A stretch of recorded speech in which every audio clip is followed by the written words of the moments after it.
The Ice Age is coming. While everyone is struggling to survive, our MC is making the frozen frontiers his very own kingdom with his mysterious powers. In the middle of an unrecognizable frozen city where every infrastructure has been completely shut down, every mode of transportation at a standstill, an urgent report is coming in that the Earth has finally entered a new ice age at a rapid pace. The brave correspondent braced the cold as hard as he could, his microphone freezing over with every passing second, as he informed everyone that global temperatures would continue to drop even more with no signs of stopping. But he urges the public not to give up hope. Balling his fist, he projected confidence that the government had not forgotten about its citizens in these tough times. That as long as they stand together, the people of this strong nation will overcome this daunting crisis. Just as he was about to spiel more unity propaganda to quell the masses, a whole-ass frozen airplane made a crash landing in the middle of the city, plowing through the reporter and his whole crew. A man watched this final shot of the last news broadcast covered by the remaining TV station in the country. He watched it on a miserably frozen screen. After that plane crash landed on top of the remaining news network team, the TV finally cut into static. No more overcast news coverage of what's happening outside. The room of our protagonist, Han Feng, painted a picture of someone who tried to fight, but finally gave up. He did not even bother cleaning up the mess of what little supplies he had left. The area around his entrance is filled with boxes of useless stuff and dwindling provisions. Outside, someone had been knocking quite hard and calling his name in a panic. Finally hearing the incessant calling of his name, Han Feng stood up from his filthy, frozen apartment, took a steel bat modified with some nails, traces of blood still visible on its surface, and walked towards the door. Han Feng was gaunt. He had the combination of the thickest possible winter wear, but it was not enough to stave off the cold. He slowly and carefully peeked at the peephole to see who was on the other side of the door. Who he saw shocked him. It also excited him a little bit. It was a woman he was very familiar with before the Ice Age even kicked in. She also had her thickest winter wear on, but standing outside, exposed to the elements, made her face red and her body shiver uncontrollably. Han Feng opened the door with a slight flush on his face. The woman's name is Hyona, and he has no idea what she is doing outside of his door. Still holding the bat, he urged her to come inside where it was warmer and safer. These days, the outside world has turned into a dangerous, lawless land. Hyona swung the door open wider to enter Han Feng's relatively safer room. The next thing you know, she was already grabbing him by the collar and pushing her lips onto his. Her little bonnet even fell with how fast she moved. Han Feng was surprised, but he did not pull back, and his cheeks got even redder. This deep and passionate kiss went on for way too long if you ask me. But let our boy get some of that sloppy kiss action in the middle of an abandoned hallway outside his home. When they separated, both Han Feng and Hyona were breathing heavily, their tongues still out, spit still dribbling. The world is ending, and this is what they're doing? Totally understandable. Realizing what just happened, Han Feng pulled back and asked what had gotten into this woman that she would just grab him and kiss him the second he opened the door. Still trying to catch her breath, she confessed that she had a realization that Han Feng was the man that she truly loved all this time. Tears were starting to form in the corner of her expressive eyes while telling him that he was the one she was supposed to be with all along. It takes a crisis to see someone's true colors, to see who really cares for you. Who will be there for you no matter how hard things get. Speaking of hard, Hyona wanted to prove that what she was saying was the truth by taking Han Feng's hands and putting them against her chest to feel how fast her heart was beating. She promised that she would be willing to do anything just so they could be together now. Hearing the word anything wiped out any semblance of rationality in our boy's brain. All the red flags turned green. To finally seal the deal, Hyona started pressing her thighs against Han Feng's flagpole while grinding and pulling him closer. He did not stand a chance at all. The world might be encased in ice and supplies might be low, but he was heating up like never before, and something was rising in the lower regions. Han Feng looked at Hyona directly in her eyes as she caressed his cheeks tenderly. He confessed that those words she just said meant the world to him. However, the doorframe is not the right place for them to continue this. Hyona gently shushed him so he would not say another word. All she wants right now is for Han Feng to close his eyes and feel the moment. Against his logical mind, Han Feng did what she asked. Now that his eyes were closed, he asked what was supposed to happen next.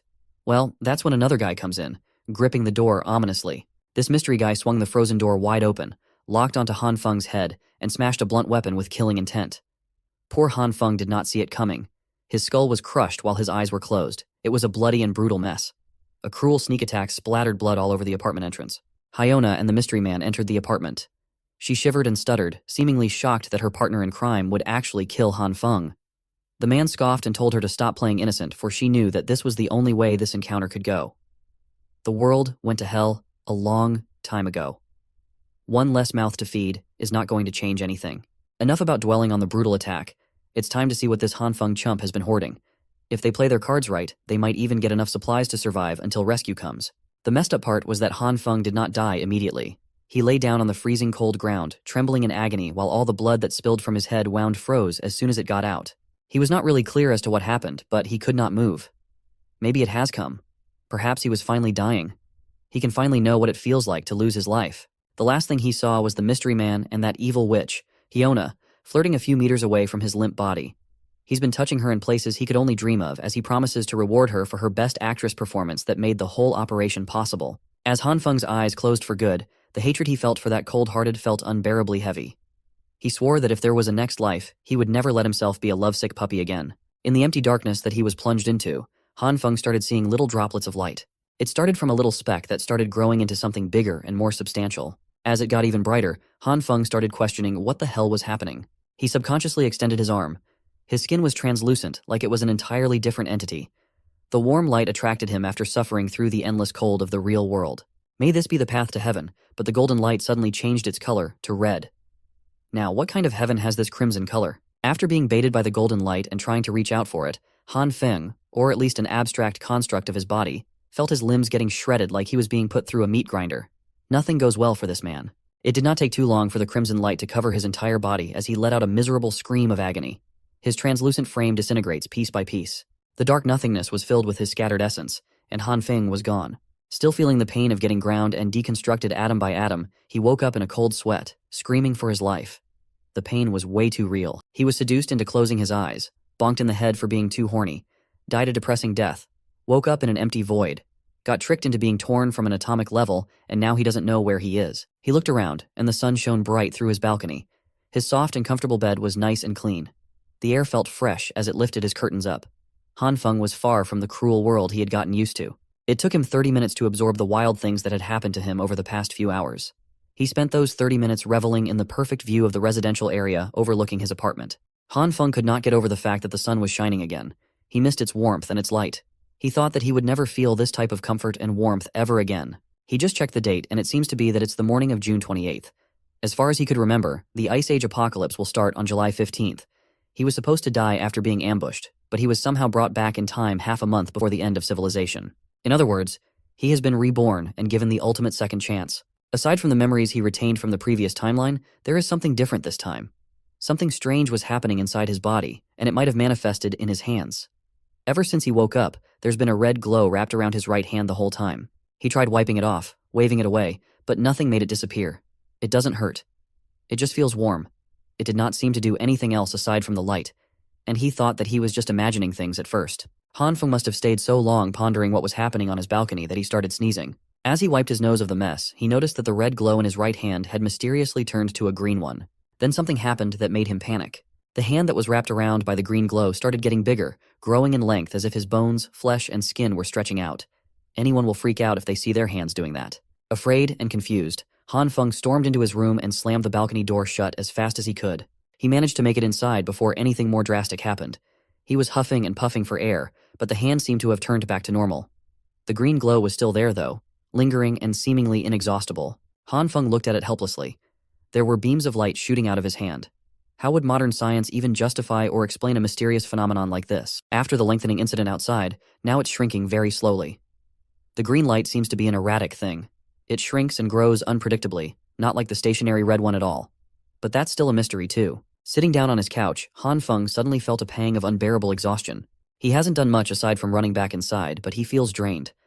This might be connected to the green light. Frustrated, he started swinging his arms all over the place, trying to get a semblance of a clue as to what this really was. Then it hit him. Isn't this just like those manhwa stories that he loves to read? He immediately sprinted to the kitchen and grabbed his sharpest knife. In those manhwas that he loves, the protagonist always starts their stories by being reborn. Just like them, maybe he will gain cheat-like powers. He wanted to test this out by grabbing the coolest thing he could imagine and posing with it. After a few minutes of waiting for something to happen, anything to change, Han Feng just scratched his head in shame as the sharp knife did not react with the light in his hand at all. He was so busy trying to find out if he had some fantastic, cheat-like powers that he neglected his exhaustion and the rumbling of his stomach. He's just starving at this point. Unfortunately for him, the Han Feng of the past, who's clueless about the coming apocalypse, is a lazy bastard who does not even have a single piece of edible food in his fridge. This was getting bad. He had never felt so hungry before. If he does not eat something soon, he will most probably pass out at any second now. He turned his attention towards the living room, where a clear jar of soybean snacks was just sitting quietly. These roasted soybeans were just some leftover snacks he got before the apocalypse. It's not exactly a complete and filling meal, but it will have to do for now. It should tide the hunger before he hits up the supermarket later. He grabbed one of the roasted soybeans, unconsciously using his right hand, momentarily forgetting that it had the mysterious green light wrapped around it. Han Feng was too hungry to think of anything else. So, he tossed the soybean right into his mouth, hoping to get some type of food into his system. As soon as the bean hit his tongue, a smoky explosion occurred right in his face. The fog it created almost covered his entire upper body. Much to his surprise, he was now munching on a beanstalk. It looked as though the roasted soybean had sprouted inside his mouth. He could feel the roots on his tongue, and the stalk itself extended outward. He pulled it out, and the plant left an earthy taste in his mouth. Out of all the bizarre events he's been going through lately, this might be near the top. He was just about to snack on some roasted soybeans, and now this happens. Moreover, he does not feel tired anymore. It seems like that explosion on his face erased the hungry sensation he was feeling. Looking down at his right hand, the green light has vanished too. Maybe all of this has something to do with what happened to the soybean. He plucked one of the pods in the stalk and examined it carefully. Opening the luscious green pod, he confirmed that it was just an ordinary fresh bean sprout. Maybe this is the power that he was daydreaming about. No matter what, this is undoubtedly an incredible discovery that should be studied more. Still, he can't really research anything while worrying about dying of hunger at any moment. Right now, he has a bigger fish to fry in the form of stocking up on supplies before the end of the world, as everyone knows. For the first time in a long time, Han Feng could walk out of his apartment to feel the sun on his skin and hear the birds sing. He could walk amongst the bustling crowd of people in the commercial district, minding their own business instead of holing up in their homes, fearing the cold. Han Feng was in deep thought as he walked to his destination. Let's get this straight. First, the red glow around his hand has turned to green. The green light shrinks and grows his limbs, making his heart beat faster and super tired. When he touched the soybean snacks, it sprouted into a whole stalk. Looking at his right hand with more questions than answers, he wonders just what kind of power has been bestowed upon him by who knows who. He continued his contemplative walks casually until he heard a familiar, sweet voice calling his name that would have melted him before, but would make his blood boil now. Han Feng did not realize it right away, and turned around to see who was calling him by name. It was that evil witch that got him brutally killed, Lee Hyuna. She flashed her wide smile. Her makeup was on point, hiding her rotten personality. She asked if Han Feng was out shopping too. She even employed her expert witch tricks, appearing as pretty as humanly possible while commenting about how it's like fate that they ran into each other in this place. Han Feng hasn't really had the chance to digest everything that has happened yet, but seeing Lee Hyuna out in the wild is starting to bring back the bitterness he held onto until his final breath. Lee Hyuna used to be the goddess of his dreams for 3 long years. He was a simp that did everything in his power to make her happy. He did all that, knowing full well that he was nothing but just another fallback guy in the friend zone. No, he wasn't even in the friend zone. He was just a piggy bank. For all those years of devoting himself and his wallet to the wrong girl, he never would have thought that she would be the one that would get him killed. Before he could go out of control, Han Feng pinched himself to stay grounded and calm. It took every bit of his willpower to do so. Thinking rationally now is not the time to take his revenge. Not yet, at least. First, he needs to take care of the supply problem unless he wants to be miserable and hungry in the Ice Age again. Lee Hyuna walked closer and waved her hand around his eyes while asking what he was spacing out for. This has never happened before. It used to be that just hearing her voice would make the poor sap swoon. Han Feng swallowed his hatred for the witch and faked a smile as he apologized for being speechless and for how especially beautiful she looked today. She was just so radiant that he got a bit lost in the moment. Now that's more like it. Lee Hyuna coyly laughed and asked when he got so smooth with his lines like that. Her lips lifted to a slight and confident smirk, thinking that he got this boy eating at the palm of her hands. So, she went for the heart kill shot with the most adorable pose in her arsenal. Lee Hyuna invited Han Feng to go shopping together, but they had run into each other anyway. Now, there is a limit to how much time Han Feng could face her without losing control of his rage. So, he just walked on and apologized that they wouldn't be doing any shopping together today. Lee Hyuna was stunned. This was not how it was supposed to go down. She was supposed to get some free stuff from a pathetic simp. While walking in the other direction, Han Feng couldn't help but praise the girl's technique. He won't fall for it. He won't be used as a personal ATM again. He's not that foolish anymore. So, he went straight to the spot where he could get everything he needed. Waldemar Shopping Plaza. This Waldemar in A City is the most extensive and most well-stocked supermarket in the eastern region. It's like Walmart. But that brand's copyrighted. Of course, when the Ice Age hits, this place will be cleaned out overnight. Back in the previous timeline, nobody ever found out just who did it and how. Han Feng had already started his shopping spree and filled up 1 cart with goods. He needs to stock up as much as possible before society crumbles under the sheer cold. He consulted some internet forums about some generic apocalypse survival guide, and it was surprisingly helpful. Scrolling through, he listed down the things he'd need, like food, winter clothes, medicine, daily necessities, fuel, tools, transportation, and even weapons. There's a lot to prepare, but he was so pumped to get some supplies that he forgot to take the more significant problem at hand. His personal wallet's current balance was a measly 15,000 yuan, equivalent to a little more than 2,000 USD. How was he supposed to secure a safe and comfortable life in the icy apocalypse with only this much? He's going to need a lot more cash for everything that he will need. At that moment, a message notification popped up on his phone. A notification that might be heaven's way of telling him to calm down. The message came from an organization called Money Jar Loans, congratulating him on his approved eligibility to take out a loan up to 168,000 yuan, or a little more than 23,000 USD. A light bulb dinged inside his mind. There was no need to panic when it came to funds. How could he forget that the convenience of technology had brought him an infinite money glitch? There are dozens of money lending apps that require minimal requirements to get a loan approved for those who are desperate for cash. They're incredibly predatory, but burying himself in debt doesn't matter, as he won't have to pay them back after the apocalypse goes into full swing. Out in the commercial district, some lady was angrily kicking an empty soda can on the curb. She's obviously upset about something. It turned out to be Lee Hyona. She looks like she is not in the best mood at all. Her eyes were full of toxic vitriol as today, one of her many simps dared to refuse to take her shopping when she got all dolled up to get spoiled. She was seriously pissed off that Han Feng would just take off like that without letting her deplete his bank account like a worthless leech. She started insulting the guy in her mind for being a pathetic loser who doesn't even own a car. Lee Hyona vowed never to be nice to that simp again. Her angry walk was interrupted by some loud honking coming from the car coming up on the road. Curious, she turned around to see what's up. It looked like a brand new truck straight out of the dealership. It was still shiny and premium looking. Han Feng was lowering the windows in the driver's seat. He just pulled up to greet Hyona as he just happened to pass her by while she was doing a walk of shame along the commercial district. Seeing the new wheels, Hyona's vow to never be nice to Han Feng again has seemingly melted out of her mind. All she saw were brand new leather seats and the smell of cash. Han Feng hopped off. When asked if the car was his, he answered affirmatively, adding that he just got it earlier. She came up to the witch and made up some story about how his dad has been killing it in the United States, business-wise, so he got some cash to blow. He even added that he just got out of the airport after dropping off his old man. Lee Hyona's face lit up. The only thing that could make that happen would be the possibility of striking it rich. So, she took a deep breath and put her game face on for Han Feng. This is the second time that she's doing this today. She looked to the ground and started trembling lightly. Knowing that Han Feng took his wealthy father to the airport today, she began apologizing for asking him to go shopping without knowing that he'd have a busy schedule. Then the waterworks came down. She started summoning those tears at the perfect time while meekly telling Han Feng that he was so cold to her earlier. She thought he was ditching a good friend. Han Feng smiled with satisfaction. This Academy-worthy acting would have worked wonders with the previous him, but things are different now. He could see through it all. This silly girl was a pro. He did not hesitate to hold her by the waist, pulling her closer. His other hand took hold of her chin, and they looked each other in the eye. Lee Hyona was taken aback by the fact that one of her simps was so confidently forward. Han Feng put on an acting masterclass himself, promising to never ditch her as she's way too important for him to do such a cruel thing. For a split second, there was an imperceptible twisted smile on her face, but she quickly wiped it off. Continuing with her sincere, sweet girl act, she brought out the big guns. Lee Hyona admitted that Han Feng's pretty special in her life too. She even invited him to have lunch and watch a movie today so she could get to know him better. Just as she was about to ask for his answer, Han Feng was already gone like the wind. It was the perfect, unnoticeable escape. Hyona was speechless. Her heartfelt confession was actually directed towards nothing but air.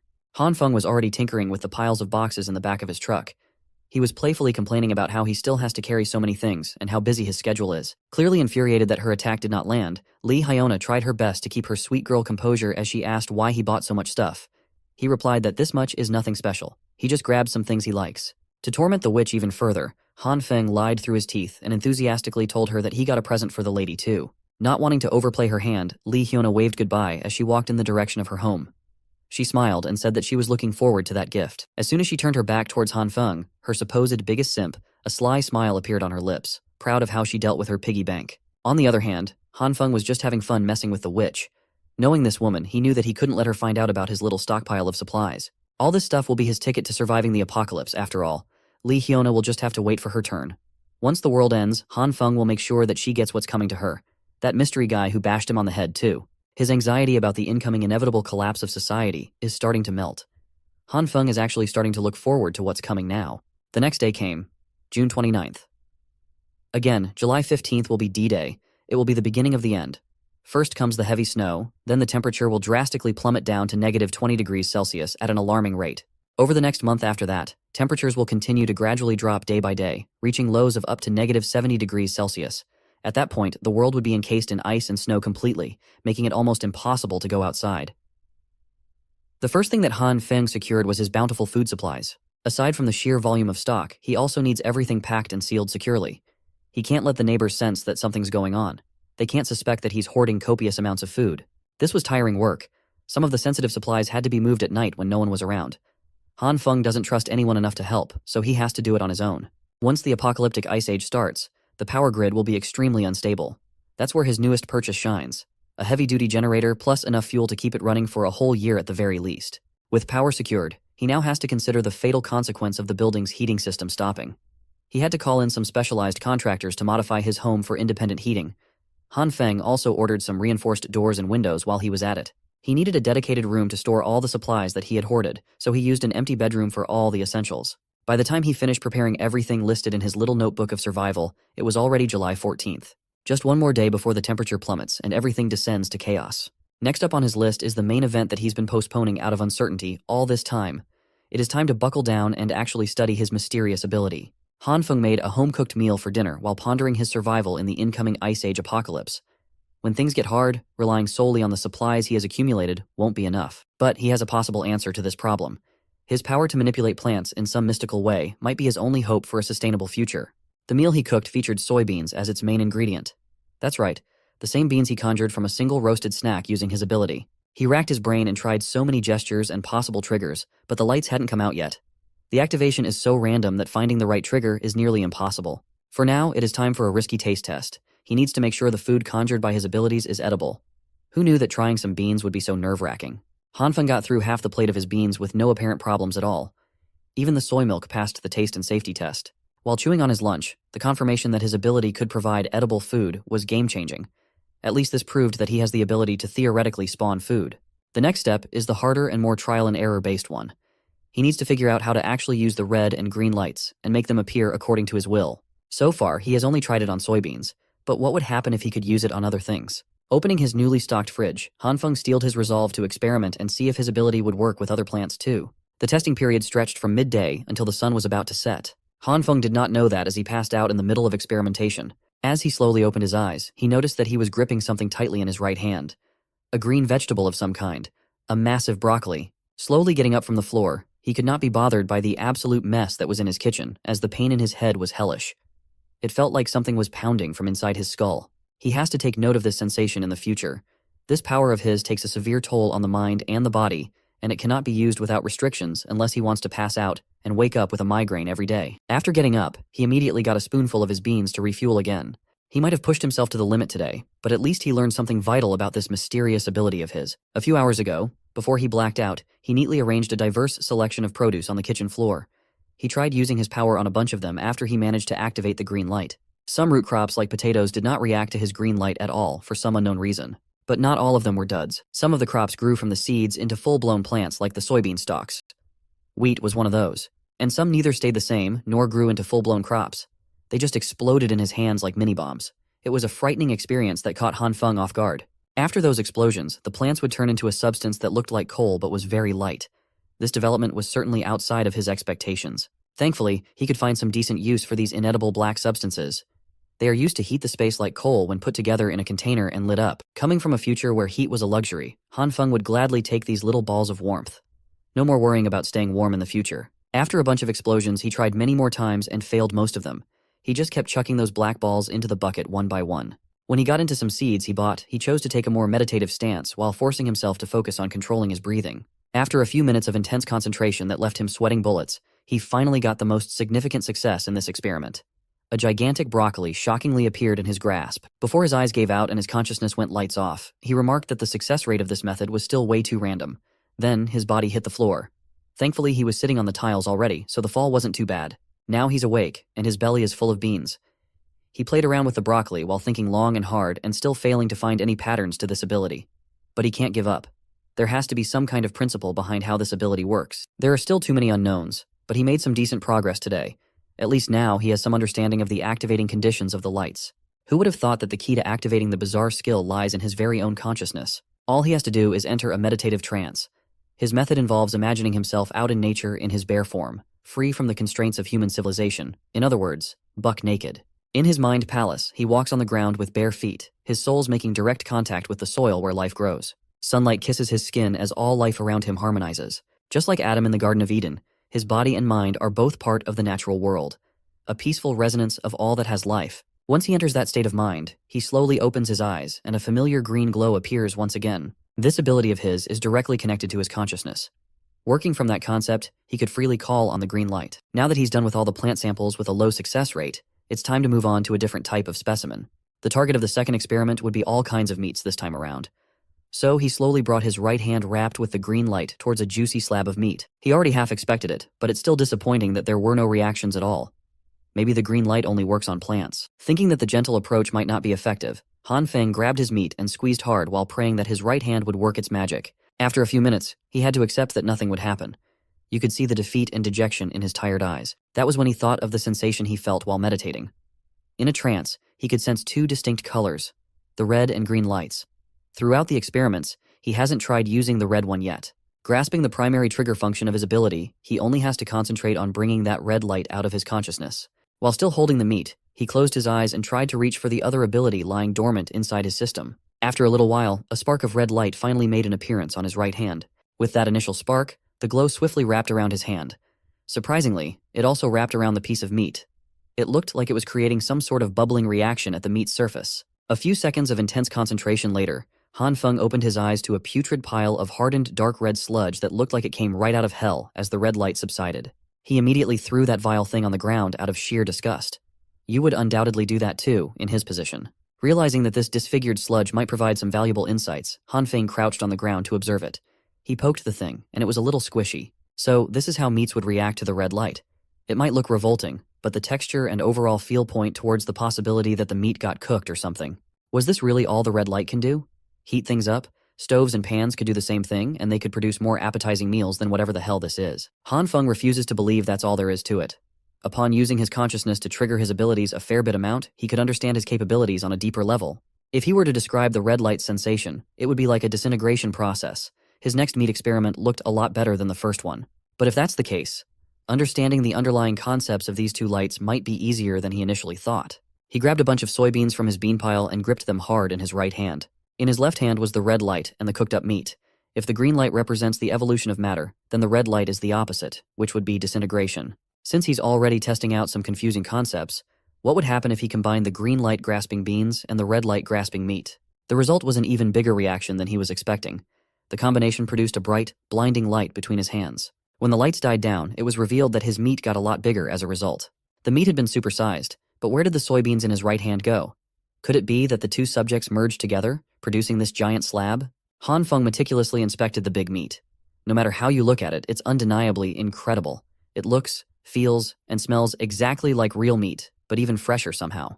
Gaining some confidence that he's getting a lot better at this superpower thing, he decided to go for some more experiments. After a few hours, he was back to square one once again. His kitchen floor was filled with charred remains of meat and crops. He frustratedly threw a tantrum, and everything he tried failed miserably. Getting all that exasperation out of his system, Han Feng sat up and took a deep breath. He'll just pause the experiments for now.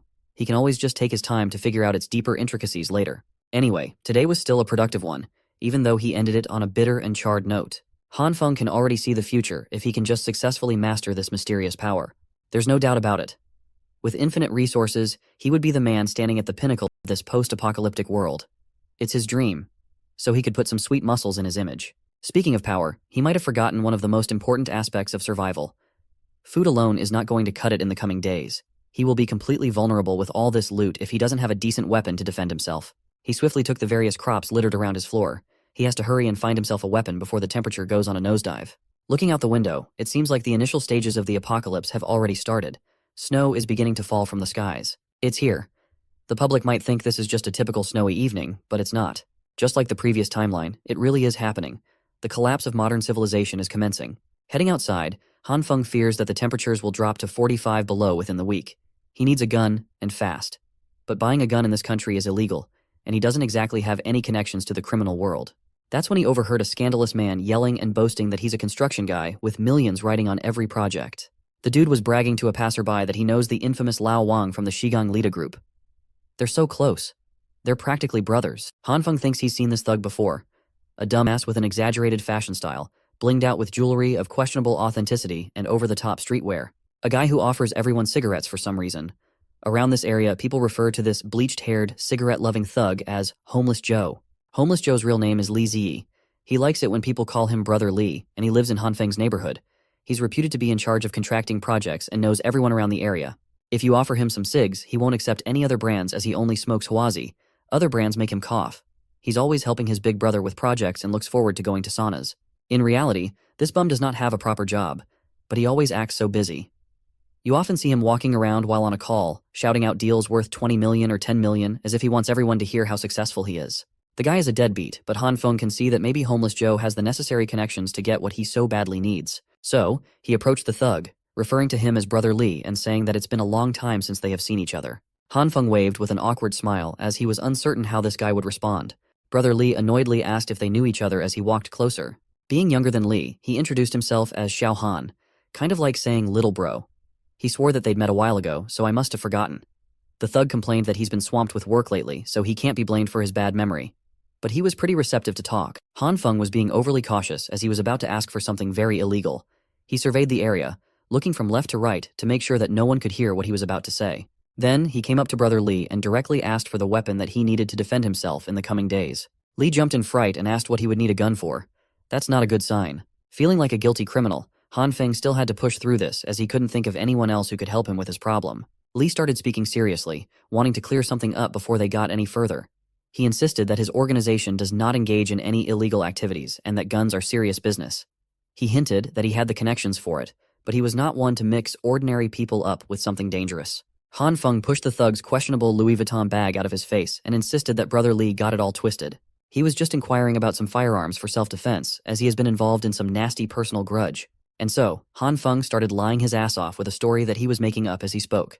According to him, one day while riding his bike to work like usual, he ran into an old man who was just spitting everywhere on the bike line. It was so gross, and to make matters worse, the wind carried one of those disgusting globs of spit right into Han Feng's face when he was just minding his own business. Angered by the revolting old man, Han Feng threw his bike to the side and confronted the old man.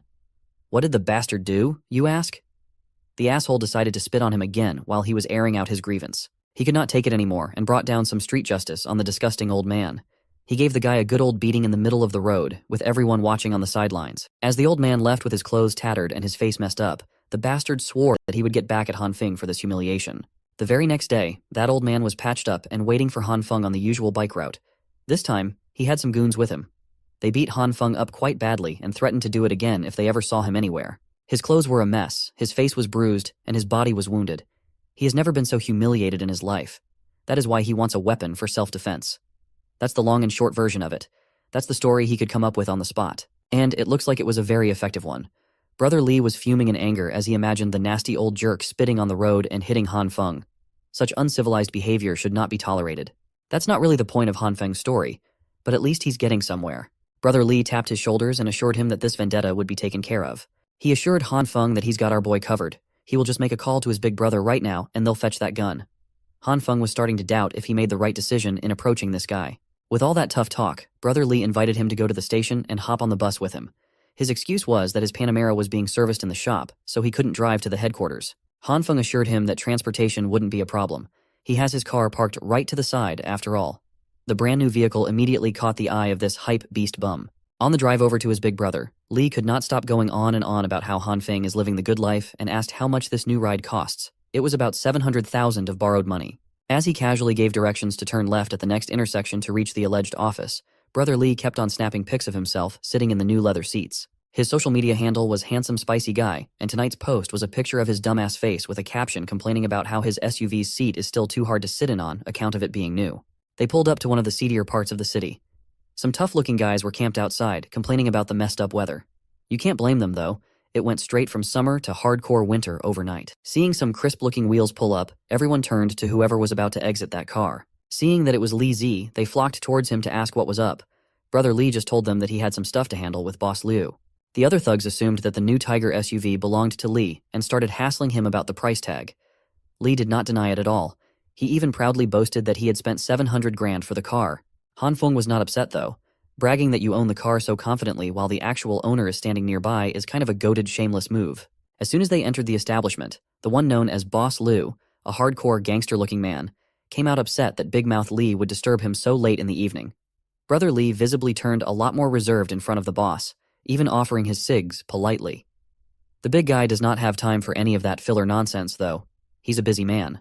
Brother Lee introduced their little brother, Han Feng, as a buyer of something special. A gun. Boss Liu wanted to confirm if he heard that correctly. As soon as the big boss looked him over, Han Feng froze up in fear.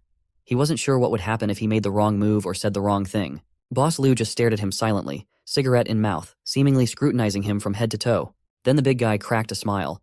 He was quite disappointed that Han Feng only needed a lousy gun when he was expecting something more interesting. He gestured towards one of his henchmen, Cheng Zi. The henchman already knew what to do and rummaged through his jacket pocket. He tossed a pistol on the table and Boss Liu quoted a price. 6,000 for the handgun, easy to conceal and reliable. Han Feng humbly rejected it as he was thinking more along the lines of something a little longer and bigger. He was not looking for some low-caliber pea shooter. He wanted something that requires a scope to fire. Boss Liu's expression turned grave as he stared at Han Feng intently. Our boy might have crossed the line unknowingly. He immediately shut up as if he just swallowed his tongue. The big guy started yelling about how unrealistic it is to demand a freaking sniper rifle like it was nothing. He's running a discreet business here. This is not some goddamn shopping mall where you get to pick and choose what kind of illegal product you get. Boss Liu's final offer is the pistol on the table. Take it or leave it. Brother Li had to run some interference to try to calm the boss down. His idea of convincing the big guy to listen was to invent a backstory for Han Feng on his own. A made-up story that allegedly happened 5 years ago involving Han Feng's non-existent wife. Li is quite a mouthy but talented storyteller. Under the relentless downfall of snow, the boss listened to his lies all the way to the end. The story must have been phenomenal, as Boss Liu was so angered that he almost snapped the table in half. He kept repeating how disgusting those who had wronged Han Feng were. Apparently, Han Feng had 3 kids with a non-existent wife, but it turned out that none of them were his. Han Feng just stood there and went with all the lies. Even for someone nicknamed Homeless Joe, this ridiculous story was too over the top, but it worked. Boss Liu gave his personal guarantee that Han Feng would get his sniper rifle as soon as possible. He promised that he would personally make it happen, but it might take a few days. Once again, the henchman Xiangzi will be arranging everything. Boss Liu wanted something semi-automatic with loads of ammo too, so Han Feng could have what he needed. It's unexpected, but Brother Li definitely came in clutch. The big guy also handed Han Feng the handgun. He wanted to give it for free. A gift from one man to another. Han Feng was speechless. The made-up story was so good that the boss had formed some kind of one-sided bond with him. Now that it was taken care of, the big guy got back on his phone to take care of his other, more pressing businesses. Before leaving, Han Feng wanted to return the favor a little bit. He stated that a buddy of his who works for the government had told him that due to the abnormal weather, purchase limits for supplies will be implemented soon, so it's best to stock up before that happens. Seeing the serious look in the young man's eyes, as if he actually knew what he was talking about, Boss Liu could not help but take the tip seriously too. He nodded in understanding and remarked that he got it. And so, Brother Li and Han Feng exited the center of the city's underbelly with one firearm secured. On the way back, Li could not stop bragging about how he handled business like a boss, and it went beautifully. Now that his big brother, the big boss, is in a good mood, they could even ask that guy for a cannon, and he'd say yes. Han Feng wanted to thank the thug by buying him some cigarettes. Brother Li tried to be humble and insisted that he did what he did just to help him, but he would gladly take about 7 to 8 cartons of his beloved Huazi cigs. He even promised to take Han Feng to a sauna once he got paid for his so-called project. Our boy was already thinking about his next logical move. Supplies are secured and the weapon is obtained. He should be set for the early days of the apocalypse, at the very least. He can focus on studying his abilities. Fully solving the food problem would make his long-term survival chances skyrocket. He was so absorbed in his own world while walking that he didn't notice an icy part on the ground and slipped. Han Feng was so concerned with survival that he failed to follow one of the ironclad rules in the upcoming ice age. Do not get injured. He fell quite badly. His leg must have absorbed the impact of the slip and had been damaged severely. Brother Li didn't know what to do as he ran towards his new pal's side. This is bad. From the sharp pain he was feeling and the awkward landing, there was a very real possibility that his leg was broken. He shakily took his car keys out, handed them over to Brother Li, and requested to be taken to the nearest hospital as soon as possible. Li just scratched the back of his head and admitted that he actually doesn't have a driver's license, insisting that he can't drive without one. But it's safe to say that this bum just can't drive, period. At least he didn't leave Han Feng on the floor to writhe in the pain of a broken leg. He offered his shoulders to lift Han Feng up, but he struggled hard to do so. Both of them wouldn't make it to the hospital alive at this rate, so Han Feng just called a taxi that he had to pay for since Li is a broke bastard. Even the hospital, an essential establishment, was starting to freeze over under the intensifying blizzard. In the nurse's office, someone named Jian was left to take care of the night shift on this whiteout night. The snow was getting heavier, and the roads were starting to get buried deep.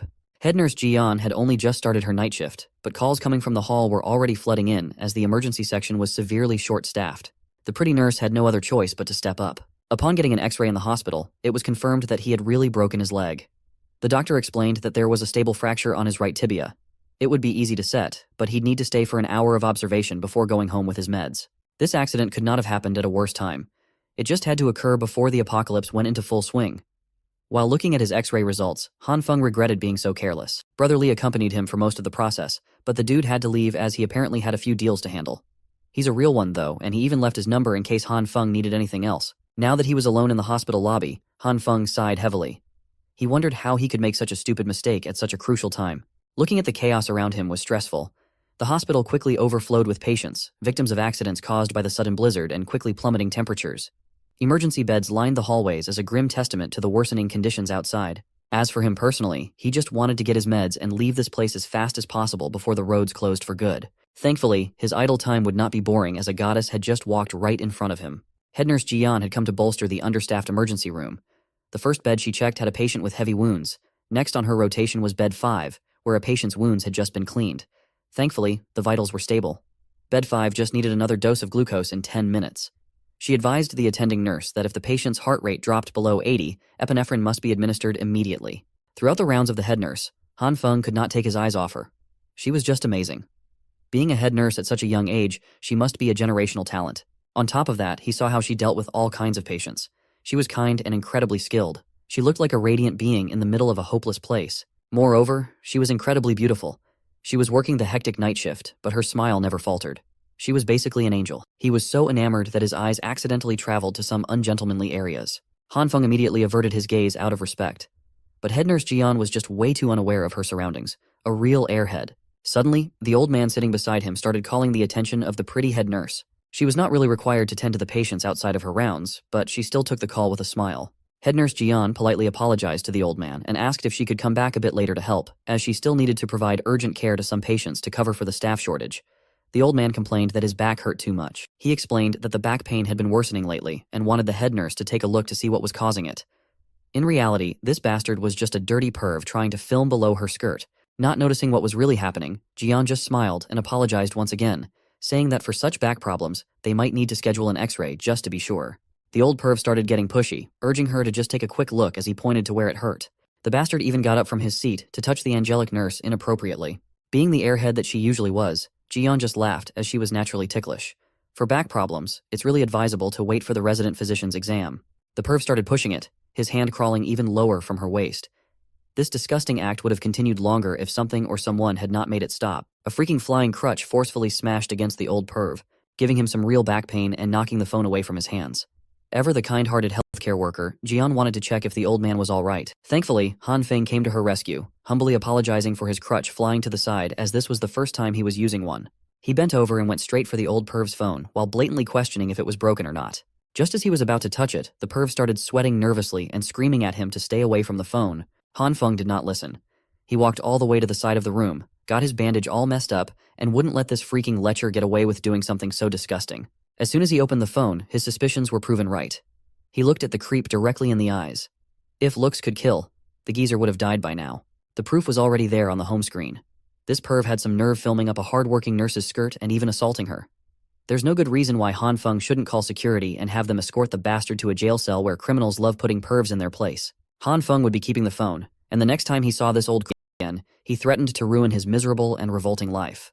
The old bastard knew he had no other choice but to flee and never show himself near this place again, and it infuriated him. The first chance he got up from that hospital floor and bolted out of the door like his life depended on it. Meanwhile, head nurse Jian was just confused as to how someone complaining about severe back pain could run so fast. Han Feng was shocked to see a first-hand display of the most comically naive person he had ever met. He decided to show her what the old fart was doing with the phone, filming up her skirt. Based on her reaction, she really did not notice anything wrong going on. Han Feng handed her the phone with the video footage so she could decide whether to wipe it or call the cops on the owner. He also reminded her to be more careful, so people like that perv wouldn't take advantage of her kindness. She smiled with the brightness of 1,000 stars and then asked if Han Feng's leg was supposed to be injured. The adrenaline from catching that old perv in the act must have numbed the pain from his broken leg, but now that it was dealt with, the pain came rushing back in and he screamed in agony. Thankfully, head nurse Jian was an expert when it came to mending these types of injuries and quickly set the casting back in place. She looked at him and asked if it still hurt. Han Feng thanked her for dealing with his broken leg, and now it didn't hurt at all. At that moment, it was as if only the two of them existed in the crowded room. Jian returned the gratitude as she promised to never let such bad guys get away with messing with her anymore. She would punch them really well from now on. Han Feng just wanted her to be more aware of her surroundings. Seeing as she was letting his broken leg and feet touch her front pillows, It seemed like she had not learned anything at all. She was still as clueless and unaware as ever. While Hanfeng's head was in the clouds, another nurse called for Jiyeon as her help was needed on the emergency beds. Before going back to her rounds, the angelic head nurse reminded him not to forget to come back in a week to get his leg checked again. Hanfeng promised that he would, but making any plans a week from now was unrealistic. He just smiled, helplessly, for only he knew what was really going on in the world. He took the crutch that he smashed against the old perv and limped his way out of the hospital. Hanfeng just accepted the fact that he wouldn't be able to see her ever again. The next day came, and the blizzard had not stopped. It had gotten even stronger instead. It had essentially frozen all infrastructure and services, making just going outside a dangerous challenge. On the morning news, emergency weather reports kept coming in about how, within the next 24 hours, all regions of the country would be experiencing heavy snowfall and a sharp drop in temperatures. Bizarre reports from overseas correspondents showed that temperatures were plummeting in every corner of the world. Dubai, Egypt, the Amazon basin, and places that should not be experiencing this type of phenomenon were seeing their land masses buried in thick blankets of snow. The nation's experts, along with specialists from 46 other countries, were rushing to the United Nations to discuss the cause of the anomalous weather. Every network kept echoing that the experts said this severe cold snap wouldn't last too long. They always ended their news reports with a public service announcement to pay attention to disaster warnings and follow arrangements made by the local government. They kept reminding citizens to remain calm, avoid spreading or believing in unfounded rumors, and refrain from hoarding supplies and panic buying, as the disaster would soon pass. Warm, cozy, and sipping wine inside his decked-out home, Hanfeng clicked his tongue. The government and media just kept lying through their teeth, feeding the public BS to maintain order. If he hadn't died and come back to life already, he might even believe them. But this time was different. He was well prepared for everything that was about to come. Supplies were fully stocked, the house was reinforced, and the heating system was working flawlessly. He had been so well prepared that there was nothing to worry about for the immediate future. His phone started buzzing incessantly with messages from the Happy Housing Complex residents group chat, discussing the weird weather and how the snow was already making the roads unusable. Everyone was clearly clueless about what was happening, but not the member nicknamed Mysterious Person. Whoever this was demanded everyone's attention to inform them that the snowstorm wasn't caused by normal weather patterns, but by something within the Earth itself. Mysterious Person proclaimed that everyone should heed his words as the Ice Age apocalypse was about to begin. No one was more shocked after reading those messages than Hanfeng. Who the hell is this mysterious person, and how do they know anything about the apocalypse? I guess we'll only find out if you like and subscribe. After seeing the enigmatic messages from the mysterious person in the housing complex group chat, Hanfeng made a mental note to be mindful of this guy. Meanwhile, the rest of the residents were complaining and demanding the property management team do something about the snow buildup. Most of them were starting to run out of supplies and were worried that the supermarkets would be emptied out. At this point in time, the Happy Housing Complex residents group chat was like an amusement park hinging on a very delicate balance. Most tenants were putting pressure on the property agents to get out and give them an explanation for why they couldn't restock essentials due to the inaccessibility of roads. The property management team was not even at fault here, but they still apologized for not being able to take any steps on account of the raging disaster. An admission of incapability made the tenants even more aggressive. Thinking that the management was useless, they demanded that the team refund their fees. Hanfeng was in the middle of this heated discussion. He knew that this was a completely meaningless fight, as the snowstorm wasn't something humans could deal with. Thankfully, another person stood out from the crowd. His voice to stop the fighting pierced through the loud chaos. It was the glasses-wearing owner of Unit 611-1204. He explained that with the snowstorm being so heavy, clearing it out would be useless as it would build up again after a few hours. So, instead of fighting, maybe everyone could help clear it out. If they had done that, instead of bickering, they would have been able to go out long ago. He added that the property management team was just humans. They were also helpless in front of an abnormal natural disaster. He asked the tenants if they were just looking for someone to take their frustrations out on. The angry mob immediately turned on him for lecturing them about decency. They even accused the Glasses guy of being one of the useless members of the property management team. Glasses cleared up that he was not speaking on behalf of the property management team. He was just speaking objectively and realistically. Pushing management into a corner would be meaningless and would only prolong the problem. It wouldn't get them the result everyone desired. Now that he put it like that, the people turned to Glasses for the next move. He asserted that with the current conditions, driving a car to the supermarket would be impossible. Even if they cleared the neighborhood snow, the main roads outside might be unusable. He suggested clearing footpaths and walking over for supply runs. Hanfeng couldn't quite put a finger on it, but he seemed to have some recollection of this Glasses guy, owner Zhang. In the previous life, he was a very lively person. You could see his charisma working on the group chat. Some of the tenants agreed with Zhang's suggestions, thinking that they shouldn't complicate the matter. Those who wanted to go out should clear the roads. Those who didn't should just shut up. Fighting and acting immaturely in the chat for half a day just to clear some snow was very annoying. Once everyone realized that what they were doing was cringe, the GC finally quieted down. Another person stepped up to volunteer in the clearing operation. He said he needed to hit the roads to go to his brother to discuss business worth a few million. Han Feng might not have seen a profile picture or a voice message, but that guy's manner of speaking seemed very similar to that of some gangster he knew. As soon as the first volunteer stepped up, more and more people raised their hands to join the operation, as most of them were running out of food. There was even a dazzling young lady who would brave the snowstorm, even though she was a little weaker than an average person. As for that witch, Lee Hyona claimed that she had the flu over the past 2 days, but she would still love to go down and help with the neighborhood. Han Feng was unimpressed, to say the least. He might be the only one who could see through the good girl act. Most of the men in this neighborhood knew her and would fawn over her. Some white knight immediately butted in and insisted on volunteering for her sake. When a decent amount of her fans stepped up to the plate, she thanked them for going through the trouble of cleaning up a footpath. Tired of this BS, Han Feng got out of that group chat with annoyance. But he had to admit that when it came to putting on an act, Hyun was really an expert. With just a few taps of a button, she could manipulate multiple men to do her bidding. As for Han Feng, Lee Hyuna was using a little more personal touch. She had been bugging him to chat. Ultimately, she just wanted him to get her some food from the supermarket if he was going. She really was a master of her craft. Her innocent request was accompanied by a cute photo in her bed. She even had her feet in the frame for all the freaks out there. Han Feng was actually very impressed with the commitment.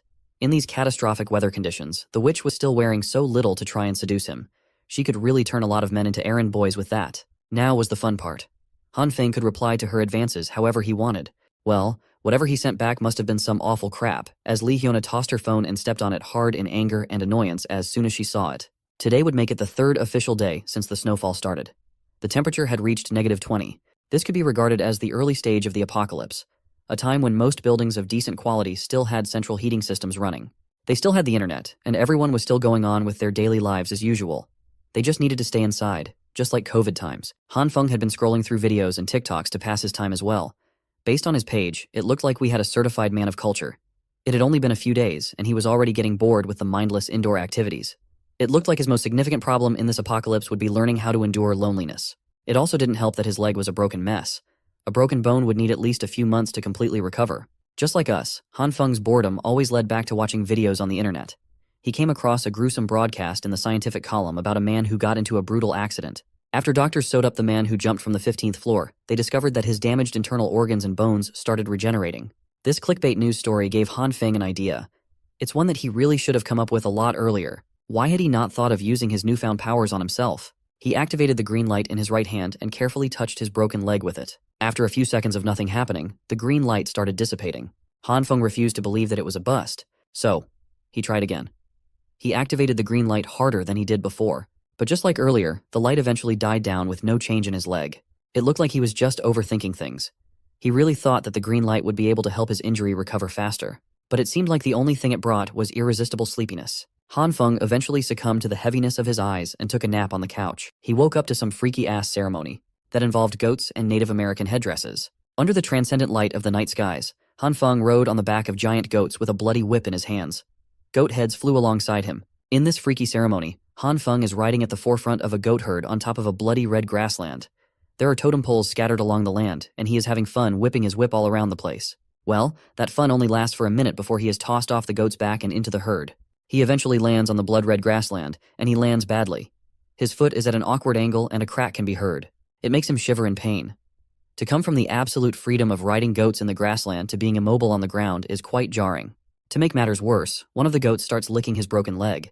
Disgusted, Han Feng tries his hardest to shoo the goat away from him and his unfortunate injury. He pushes the goat over and over again until the animal finally snaps. It extends its tongue like a frog, wrapping that slimy piece around his affected leg. Then the goat raises its head, and Han Feng's whole body comes along helplessly. While feeling the slimy saliva running down his leg, he also starts feeling the warmth of the green light wrapping around his injury. Han Feng eventually wakes up from that bizarre nightmare that involves a lot of goats. He is sweating and screaming. The dream is just too immersive. While he labors to catch his breath, he wonders just what caused that hideously messy dream. Well, the answer presents itself quite loudly. His broken right leg still has some leftover green light aura surrounding it. Furthermore, Han Feng senses a certain lightness in his limbs. He promptly takes off the bandage wrapping around his injury and tosses it to the side. Han Feng excitedly steps on the floor and carefully puts more weight on his right leg. He is pleased and surprised to confirm that the injury does not hurt anymore. He is fully healed for some reason. This should mean that the green light could also help with self-recovery, right? But could the healing process only take place while he's sleeping? There is only one way to find out, and that's by trying it out again in a localized body part. He shakily takes the sharpest kitchen knife he has and slowly puts it up against his other hand. Stealing his resolve, Han Feng cannot even watch while the blade's edge touches his flesh. He only needs a little prick, but the wound he makes on his fingertip flows quite freely with blood. Not wasting another second with a bleeding wound, Han Feng calls upon the green light to do its thing. Upon seeing the healing process up close and personal, Han Feng smiles to himself. He understands now. He has a real survival game-changer in his hands. Outside the building, those who volunteered to clear up a footpath diligently worked together for the good of the community. Glasses guy. Thanks everyone for participating in this difficult manual work. This Mr. Perfect even singles out the oldest of the bunch, Uncle Liu, and politely apologizes for all the trouble. Jiang Shuiyu really knows what to say in any situation.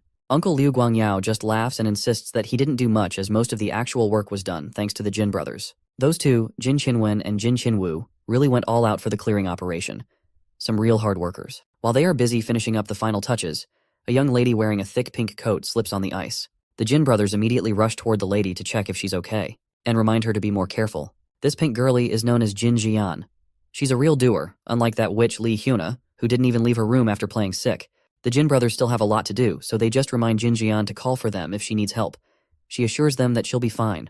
Well, the snow is getting heavier. Those who are planning to buy some supplies later will have to move quickly. Speaking of supplies, Uncle Liu is reminded of something that he noticed a few weeks ago. Uncle Liu stops himself from babbling, thinking that what he has to say wouldn't be anything significant, but Jiang Shuiyu curiously presses him on.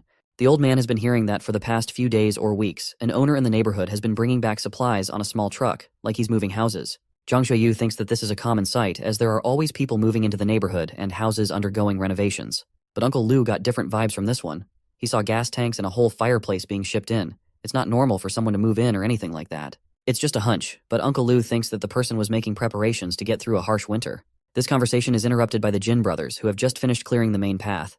People should be able to go out now. Uncle Liu promptly thanked them for going all out. But unbeknownst to everyone, there's another tenant listening in from earlier. He heard talks about making preparations for the winter, and his morbid interest has been piqued. This weirdo is quickly neutralized by a snowball landing on the back of his head. Wu Kuanyu is brought down a peg by this gorgeous woman, Liu Yan. The weirdo tries to argue that he's been doing everything alone since earlier, and she's just been watching from the side. But Liu Yan just dismisses him as an unruly child. Jiang Shuiyu breaks up the fight between the two and informs them that the main path has been cleared and is now good to go. This means that the volunteers can stop shoveling and get ready to head out to the supermarket for supplies instead. Looking at their shopping list, it seems like the Jin brothers have a lot to buy. They even want to buy some for their mom, thinking that she's going to need it. These two are good sons. For someone who didn't want to share the story earlier, Uncle Liu seems way too curious about Jiang Shuiyu's thoughts on the matter of that tenant who brought in a ton of supplies. Truthfully speaking, Jiang Shuiyu doesn't feel too concerned about hearsay. He still believes what the government and the authorities say, that this is just a brief snowstorm that will stop very soon. They only need to endure for a bit. Then they can return to normal. So, he's not too worried about those mysterious deliveries. But even if they step back and assume that this snowstorm is here to stay, if someone in the neighborhood is hoarding a massive stockpile of resources, isn't that a good thing for everyone? Uncle Liu immediately understands what Jiang Shuiyu is implying. He praises the young one for being brainy. Under the ruthless snowfall with no signs of stopping, Jiang Shuiyu leads some of the tenants to the supermarket. He makes sure that everyone queues up properly. With the snow getting heavier, they need to try and get back within 3 hours. If they get past the 3-hour mark, who knows if they'll even have a road to walk back on. While those brave souls enter the unknown and endure the harsh environment, Han Feng is passed out in his warm and cozy living room, drooling on himself. He would have stayed holed up on this couch forever with all the soda and junk food to tide him over the dull day, if not for the annoying voice calling him to the door. Han Feng lazily opens his door. He wipes the sleep from his eyes and sees homeless Joe. I mean Brother Lee. Well, the smooth-talking gangster has come in clutch once again. Hidden inside a big bag is a semi-automatic rifle complete with a proper crosshair. It's precisely what Han Feng wanted. This was the promised gift from Boss Liu. Brother Lee had agreed to bring it because he had stocked up on supplies beforehand and could now afford not to run around the city like crazy looking for supplies like most of the other citizens. But even so, Han Feng was grateful to him for coming in this weather. Brother Lee also had some very interesting information that various rumors had already started to spread about. Last night, some unknown person had cleaned out the shelves of a supermarket in the Eastern District. And when the Boss Liu gang cleared their way out of the snow yesterday, they were met with nothing but emptiness in the supermarket. To Han Feng, something like this seemed unbelievable, to completely clean out a huge supermarket in one night. Who could be capable of such a thing? However, there was no doubt in Brother Lee's words, and it had definitely happened. Han Feng was now beginning to realize that something even stranger than in his previous life was happening around him. It looked like he wasn't the only one who had gained superpowers. For a second, his thoughts were interrupted by Brother Lee. He advised Han Feng to wear more warm clothes and be careful. After that, he said goodbye and left. Finally, our hero could be alone and think things over. He kept trying to think of a logical explanation for what had happened last night. How could someone clean out a supermarket in one night? The only explanation he could think of was the theory that it could have been done by someone with superpowers from novels and comic books. someone capable of hiding unlimited amounts of supplies in his personal subspace. The only question was, could people with such abilities exist in this world? And the answer to that question was quite simple. Since he himself had superpowers, someone else could too.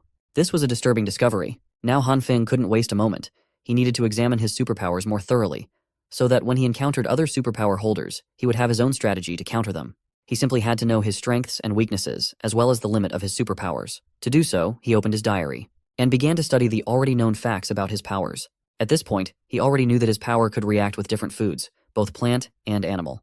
With its help, he could quickly grow them, increase their volume, and also fry them, though with a terrible taste. But still. Unfortunately, there were limitations, which he learned about later.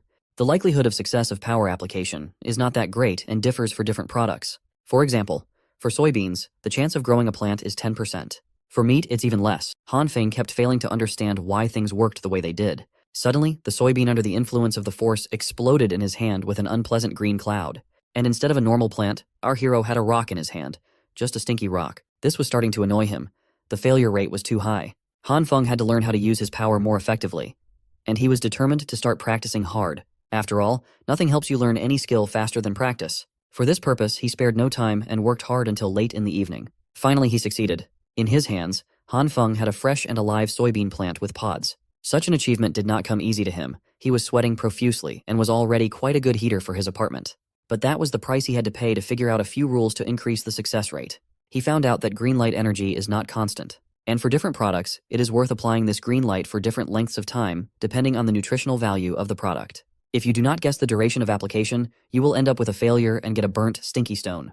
That is, you need to know exactly the ideal cooking interval for each product. This brings to mind Han Feng. Something familiar. One popular music and dance online game that came out a decade ago, where you had to press the right buttons in rhythm at the right interval. It was also conceivable that the value of energy could be compared to the directions, up, down, right, and left. And the value of the energy input to the object had to be correct every second. And eventually a critical point had to be caught, and the process had to be stopped. If you do it right, you'll achieve success, and every soybean will become a plant. After the success with plants, Han Feng began experimenting with meat. Obviously, but meat was different from vegetables. If you did something wrong in the process, the meat would then turn into a disgusting black slurry. However, the principles in turning meat were still supposed to be similar. The first place to start was to determine how much energy the meat needed. Everything seemed to be working and going according to plan. But here's the problem. The chicken leg exploded just like the previous ones with a nasty black slurry. It looked like it would take him even longer to learn how to work with meat than with plant food. Time after time, Han Feng tried and failed. The chicken legs exploded one after another. There seemed to be no end to this series of failures. Finally, our hero's patience ran out. He even cried out in despair, cursing this damn ability with an increased level of difficulty. However, the hero was not one to give up, and while the snowfall outside the window only intensified and the temperature dropped even lower, Han Feng did not stop trying. Traces of it were all over the kitchen. And then came the moment of truth. The last chicken leg. Our hero was already doing everything on automatic with an absent expression on his face and did not even hope for success. Up and down, left and right, red and green energy. It felt like an overly complicated mini-scale game to him. It was repeated one after another, and as soon as he made a mistake, he had to start all over again. The tension was at an all-time high. And this time Han Feng succeeded. He managed to grow the chicken leg to a gigantic size.